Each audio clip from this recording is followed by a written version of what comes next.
afternoon, everyone. If you please bring out the defendant.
All right, Mr. Bowman, just have a seat. Okay, we're on the record. I'm Judge Stokes, and we are here for the State of Georgia versus Taekwon Terrell Bowman, SPCR 2301716J6. Jonah Pine is here for Mr. Bowman. Christian Stolf and Catherine Bird are present for the state. Okay, so we're here for the bond hearing in this matter. I'll begin, of course, with, well, I'd like to hear from the state, but it's actually the defense's motion. If the court would like to hear from the state, I can defer and let them start.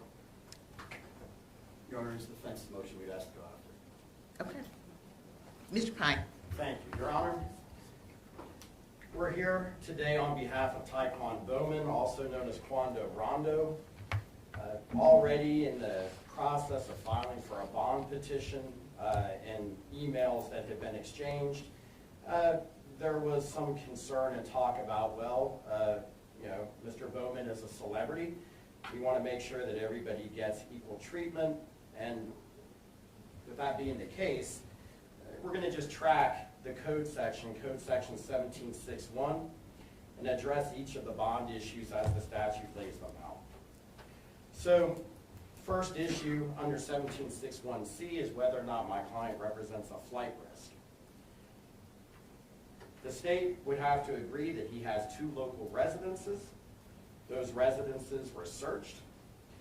I'm not going to put addresses on the record for obvious reasons. Sure.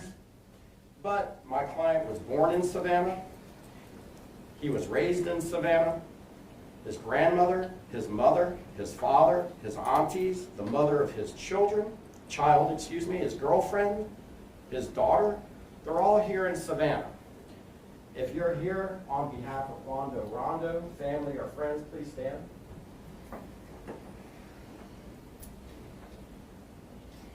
Thank you, y'all. Please see. So, Judge, part of the question is what are his ties to the community? My client is like a local hero. Born and raised here, done good, had a successful business.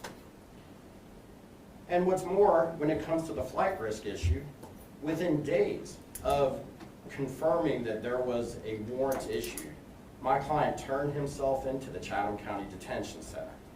I had a conversation with Mr. Stolf on Thursday to confirm that there was a warrant. A day later, at 11:30, we're at the Chatham County Detention Center. There is no better evidence that my client doesn't pose a flight risk. He walked right into the lion's den. Nobody forced him. He did it voluntarily, Judge. We would submit there is absolutely no issue here of his being a flight risk. Second issue is whether or not he is a significant threat or danger to any person, community, or property. We, of course, are going to submit that there's no evidence of him posing a threat to anybody. Now, we got an indictment that he is seeking the bond on. Obviously, that's an allegation. My client stands before the court innocent. And so by that standard, we can't look at this allegation in the indictment and say that, well, based on this, he's a risk. They haven't proven that. They've just alleged it, and the court knows how little evidence it takes for that to happen. There's a question as to whether or not, and this is the third prong of the bond issues, whether or not he is a significant risk of committing any felony while on trial. And it is in this regard that a person's prior record becomes relevant. My client has one prior felony conviction.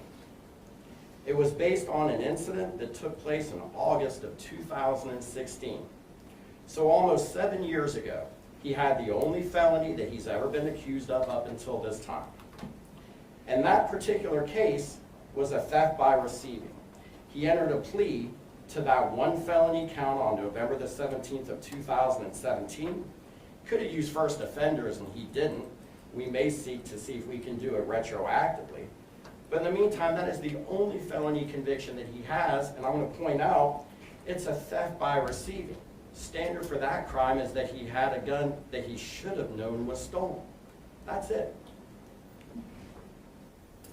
Based on that, I don't think anybody can submit that he's obviously a significant risk of committing a felony pending trial. Finally, there's a question as to whether or not he is at risk of intimidating witnesses or obstructing justice. Certainly, there's no evidence that that's ever happened in the past in any shape or form. Part of this allegation in the new indictment is that he's a gang leader, and as a gang leader, he can intimidate and threaten people, I suppose they could try and say. I'll point out again, he's innocent unless he's been proven guilty. But if the state wants to use their allegation as a basis to try and argue that he is a danger or a threat, I'm going to ask that we take a close look at this indictment, what he is accused of here in this case. In the present indictment, Judge, we have a number of people who are accused. And who's listed as number one? Quando Rondo. It isn't because it's alphabetical order, because I'm looking at the list right now. I have a copy for the court, if the court would like to be able to look on as we're going through. I know it's in the record. You're going to go through each case? No, Judge. There are only 4 counts that apply to my client anyway, so we don't need to cover 49 counts. I was about to pull it up, but you can hand me the copy that you have. Thank you, Judge. Thank you, Mr. Wade. So here we have a 49-count conspiracy indictment. He's listed as number one. You would think that he would be all over this, but he isn't. So before you go further, Mr. Pine, Yes, what are Judge. the 4 points you're going to make? I'm pointing to the 4 counts that he's accused of. It's counts 1, 2, 3, and 4. All right. So starting with count 1. This is a conspiracy to violate the Georgia Controlled Substance Act. And the allegation here is that he conspired to distribute marijuana. We're not talking about a violent crime, but when they describe what the acts are that my client allegedly did towards the commission of this conspiracy, one of those is that he instructed somebody to negotiate marijuana prices for purchase, not for distribution. So even though it's a conspiracy to distribute, they're describing somebody trying to negotiate prices for a purchase. And I understand, Mr. Pine. I think the gist of what you're explaining is that these are nonviolent crimes. That is absolutely correct, Judge, but there's a bit more to it than that. And at any time, I'll shut up and move on if you need me to. Move on. Thank you. Everything in count 1 that's describing him, then again, is a purchase, not a distribution, an act towards a purchase. Count number 2, use of a communication facility, again, saying that it was to purchase marijuana. Count number 3, this is the crux of what we're dealing with. This is the street gang terrorism crime where he is alleged as being a leader of the Rolling 60s. Because that's the most significant, Judge, I'm going to circle right back to it. Count 4 is a conspiracy to violate the Controlled Substance Act. This is not distribution even. They're saying he conspired to buy hydrocodone. these are small potato offenses. This really all comes down to the gang violation. Now, Judge, that is count 3 of this 49 count indictment. When you take a look at this allegation, it winds up talking about how he issued directions, that these directives demonstrate that he's a gang leader, and they give you specific descriptions of what that was. The first one is that he directed people to keep guns out of any vehicle that he's in. Their criminal allegation is a statement of his legal status. He's not allowed to be in a car with a gun.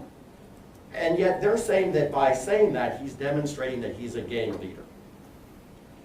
The next statement is he directed people to provide him with guns, which is a bit contradictory. In one instance, he's saying, keep guns away from me, I can't have them near me. Next, they turn around, they say he's trying to get guns. Mr. Pine? Yes, Judge, I'm moving on.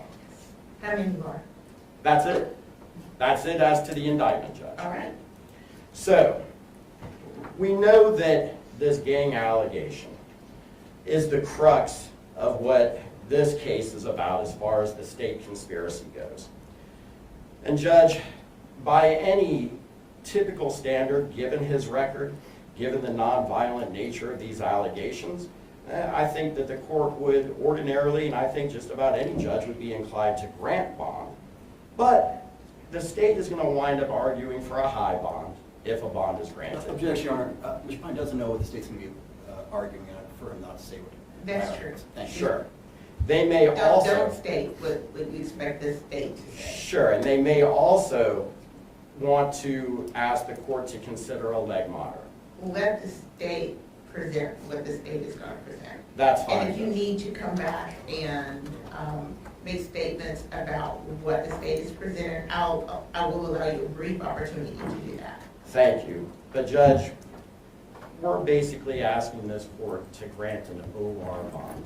That is a pretty extreme request. And in order for me to demonstrate why we think that's appropriate, I need to talk to you about what happened the last time the government accused my client of a gang terrorist violation. We're not I'm going going to to. object. I'm We're going to not object. It has going to. nothing to do with the elements of the bond hearing that we're here for today. He's trying to pollute the pool. Judge, The objection is sustained. I understand. Given that, Judge, I'm going to ask the court to take a look. Frankly, my first exhibit is all a record of his previous case. I already had it labeled as Exhibit A.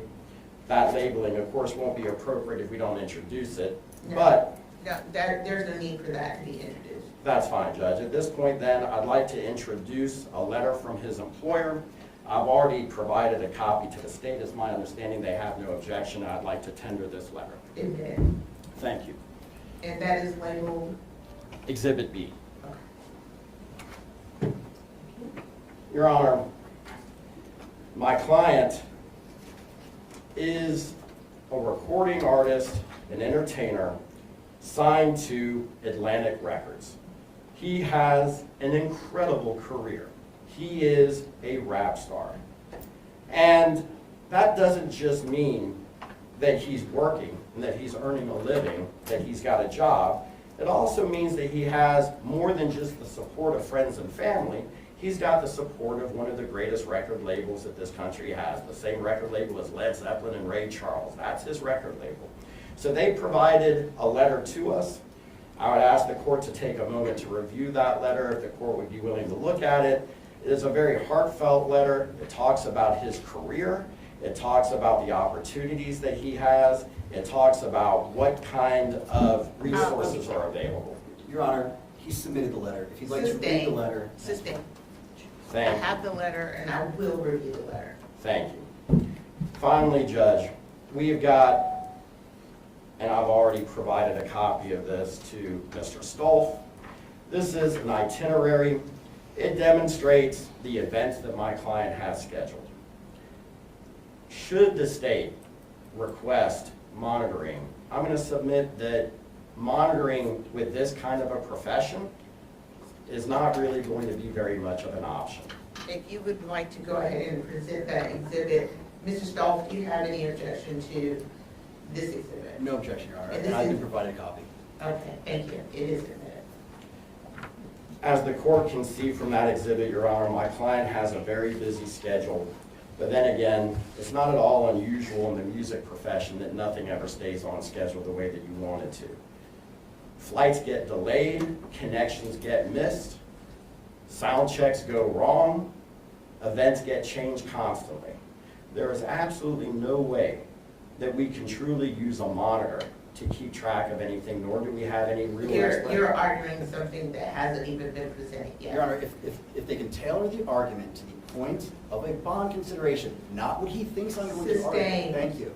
Okay, Your Honor, at that point, then I'll close. Once they make their argument, if I need to rebut it, I'll request that. I'll give you an opportunity to do that. Thank you, Judge. I am so sorry to the defense, but everything they thought I was going to say, I'm not going to say. So unfortunately, they just wasted a whole bunch of time. Okay, so let's do this. You don't say what the defense has said or will present, and the defense will not do that either. Well, the state is not asking for an ankle monitor. Okay? The state is asking that you deny bond. Let's go over the risks, because that is what we're here for, the risks. We're going to talk about flight risk. Mr. Pine said local hero. He's a local hero. He might be an artist, but he's also a gang member. He's also a narcotics trafficker. He brings in marijuana. We know that. Objection, Your Honor. I'm going to object to the statement that he's a drug trafficker. That's not even an allegation. He distributes Sustained. narcotics. Be careful how you characterize. There has been an indictment returned. The indictment is not proof of anything. It states the allegations, and we are here to determine whether or not he's a risk to have a bond set. Yes. And the defense is making the argument that he's a local hero, that he is not a flight risk. He is a flight risk, Your Honor. He's very good at multitasking. While being a performing artist with all these obligations, he's been able to be an active member in the gang, which has been alleged in the indictment. As alleged in the indictment, he's also been able to multitask and bring marijuana and hydrocodone into Chatham County. That's a fact. He said within days he turned himself in. On Thursday, he was notified, and I spoke with Mr. Pine, and he said it. He didn't turn himself in until Friday. The defense wants a pat on the back that he turned himself in. He had to. There was an active arrest warrant. So yes, he knew on Thursday morning that there was an arrest warrant for him. He turned himself in on Friday. So you don't get credit for doing the thing you're supposed to do. He's a flight risk because he has funds available to him. He travels regularly to Atlanta. He spent time in other parts of the country. We have where he's in Los Angeles and in different parts of the country. He is a flight risk to leave this area. Yes, there might be many people here who support him, but he has the ability to leave this jurisdiction. Is he a threat to the community and property? Yes, Your Honor. The calls that we have show that Mr. Bowman, while at a movie with his daughter, made a phone call to other gang members, other Rolling 60 gang members, and said, there are 1,100 members up here, 1,100 is the opposition, and said, bring your guns here. His words, Your Honor. That is a danger to the community. When you have people coming to a movie theater bringing guns. Is that your understanding? Yes, ma'am. That is the language that's in the indictment. When they say bring the guns, that's what he was saying. Bring guns to a movie theater because my opponents are here. That's a danger to the community, Your Honor. And I do have that. I understand. The next one, which the defense was mentioned, that he was saying, don't have guns in the car. That's true. He did say, don't have guns when you pick me up, because he's a convicted felon. He can't be in a car with guns. That doesn't mean that he still doesn't have people come with guns when he needs it to be. And again, that's been alleged in the accusation, in the indictment. He is a risk to the community. He is also a risk to influence witnesses. There are not 18 other co-defendants on this case. These are fellow gang members. Most of them, some haven't been charged with it, but a majority of them are fellow gang members. We have him as a leadership role. As leadership, he does have power and control under the individuals below him. He can influence them. He absolutely has the ability to speak with them and get them to change testimony, take responsibility. We have seen that time and time again in other cases. So yes, he's a risk to the community. He is a risk to the witnesses, of the intimidation of witnesses. the defense had a very laissez-faire argument about the gang. Oh, it's leadership. He just says contradicting things. The Rolling 60s are currently one of the largest and most violent street gangs in Savannah. That man is the leader of them. That is a danger to the community. We also heard the defense talk about he was buying weed. He was buying it. Yeah, he was. He was buying it from the plug, and they were buying massive amounts of it. Thousands and thousands and thousands of dollars. He wasn't buying personal use. This wasn't, I'm going to have fun this weekend. No. They were bringing in pounds of marijuana to Chatham County for distribution. So yes, you can't distribute marijuana until you purchase it. So yes, he was negotiating the prices of marijuana to then sell. We ask that you deny bond. He's a risk to the community, flight risk to intimidation of witnesses, and again, the charges stripped away from whatever Mr. Bowman does for a living. If we look at him as the leader of the Rolling 60s, which he is, and we look at the charges and the threat to the community with the guns, that alone is enough to keep him in. Thank you. Thank you. Mr. Pine Today will give you a brief opportunity. Your Honor, everything that Mr. Stolf was talking about that presented what a risk my client posed for a bond is a part of the unproven allegations. I must state, they lofted a gang allegation against my client in 2019. Objection, Your Honor. It is not Sustained. relevant because Sustained. We're going to stay away from that. well, Judge, there is a credibility issue here. They're making No, an Your Honor. allegation. Judge, everybody stop. We're not going to go back into that. So, Mrs. Dolph, you have a seat. Mr. Pine, you pick up.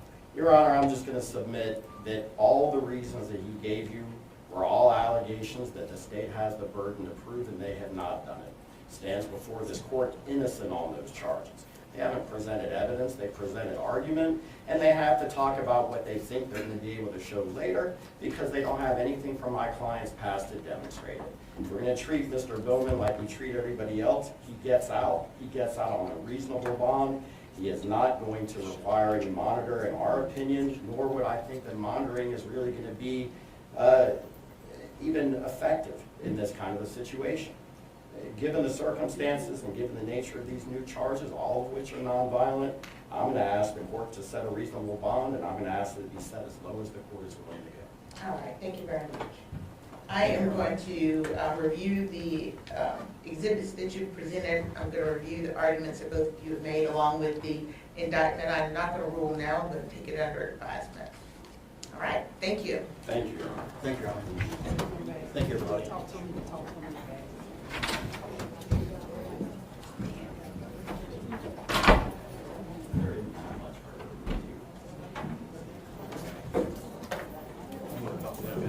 Yeah, please. Thank you.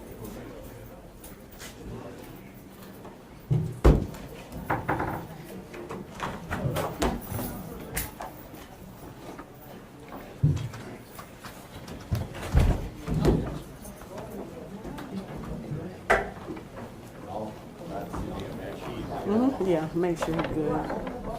Yeah.